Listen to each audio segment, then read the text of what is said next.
Hey everybody, and welcome to another episode of Stand Your Ground Studio. This is Scott. Today we're going to go over an intro video to my playlist, which is entitled The Road to World War III and Exposing the Hierarchy. I'm making this video because the first three videos of that playlist are very dense, and I want sort of a primer so that people have an idea of what to expect, because there's a lot in them and I don't want anyone to miss part of the message.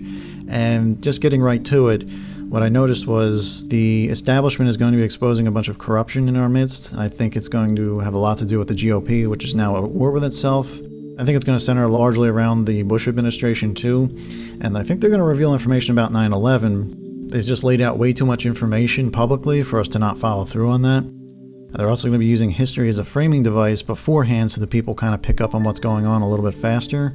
They're going to be exposing a lot of corruption from the 20th century and tying it to largely the Bush administration, but the GOP too. So the hierarchy is exposing itself on purpose, and I think a lot of people, once they see the enemy in plain sight, it's going to be like a blood in the water type effect, and they're going to want to attack them. And I want people to know that's a part of the snare that's developing. So, diving into the first video, which is The Road to World War III Goes Through 9/11.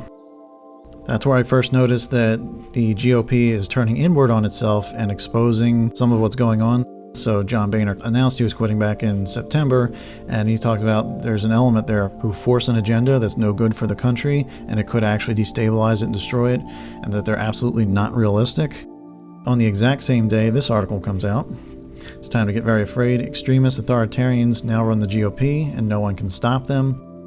This dives back in the 20th century and talks about this old conservative element that has run the show for a very long time, and they're still around, and they're not very realistic, and they've been creating their own reality. They go and they tie it right into the Bush administration. So they give a blueprint for how to destroy the American consensus, how a population's prepped to accept an authoritarian leader, and if you read it, you'll note there's a stark similarity to what they're talking about and what's going on in America right now.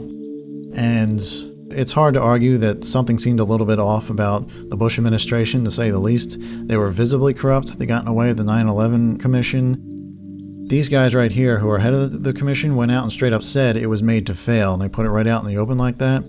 We know his administration pushed to get into Iraq and Afghanistan almost immediately, and also their connection to the Saudis being very visible. So Bush redacted 28 pages from the 9/11 Commission report, citing national security concerns. And just one article here, there's a bunch of them. We've already had senators and congressmen come out in the open saying there's nothing in it about national security, it's about the Bush administration and its relationship with the Saudis. This may not be new to you, but they're putting this out there in plain sight, and they've been gradually stepping up the pace of it because they don't want us to forget. And I go over a whole bunch of other articles, but then Trump made his comment back in October, if you'll remember, blaming Bush for failing to protect us. And this is my point.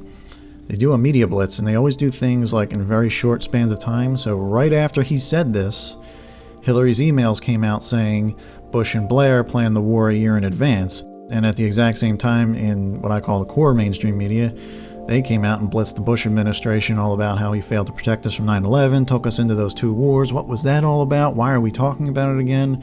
And they all kind of say like the same thing. They'll even point to each other. And again, it kind of ties to the Saudis. They mentioned that. 7 days later, Saudi royal prince is back in the news, trading drugs, and they said might be a connection to terrorist groups who are thought to be involved. I'm just showing how the media kind of keep putting this up and putting it right in front of us because they're setting us up for development. From there, in the second video, I expand on that and we talk about ISIS and how they're connected to the refugee crisis in Europe and how it's being used to tear down the sovereignty of Europeans and increasingly the rest of the world. So all in one day, they'll come out and say, we have a huge humanitarian crisis and we need all kinds of money and we have to let these people in, we have to help them. At the exact same time, General Philip Breedlove, who's part of NATO, saying within this mix, ISIS is spreading like cancer. So you have this catch-22 going on, where if you take one side of the argument and say, we can't lose our humanity, we have to help people, you're wrong about this side of the argument. Or if you say we have to protect ourselves, you're wrong about that side of the argument. And again, they release this stuff on the exact same day. So if you got anyone who's not quite getting it, maybe this will help them. They're also warning us constantly that the new attacks are coming. They know they're coming. They can only hold them off for so long. I'm saying this days after the Brussels attack and how they're saying there's even more advanced plots in the making right now.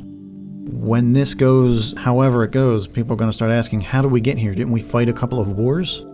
And we're already talking about that. They're already planting seeds for it. This article right here lays it all out, the costs, how we're in a worse situation than we were before, and I point out other articles, we're actually not scaling back, we're scaling up on our presence in Afghanistan and Iraq, or at least we're slowing it down, because if we fall backward, guess who gets more of a foothold and creates even more of a problem?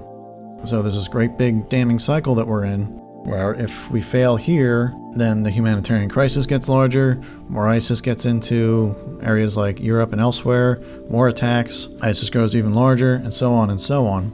And this all ties into the worldwide entanglement that everyone is blaming each other for their involvement with terrorism or just getting in the way of attacking it. And I think that's going to be, when the information comes out, that'll be the spark that sets off larger conflict. So that segues into video number 3. It's all about the GOP fighting itself. Donald Trump is now some big supervillain. The more we attack him, the stronger he becomes. And they're using this guy as a false wake-up call to the Americans here at home, because there's so much truth coming out in plain sight right now, and they can pin like 90% of it on this guy, and it works. People are just waking up to this great big fascist threat in our midst.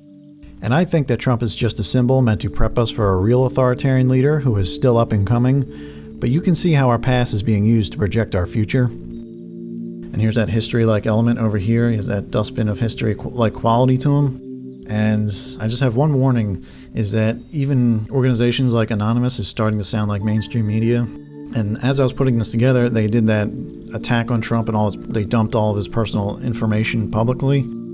So I'll go back to this article here as a quick example. And again, that wording, an authoritarian leader is no good without a mass movement. And it talks about creating an enemy that the public needs to fight for the greater good.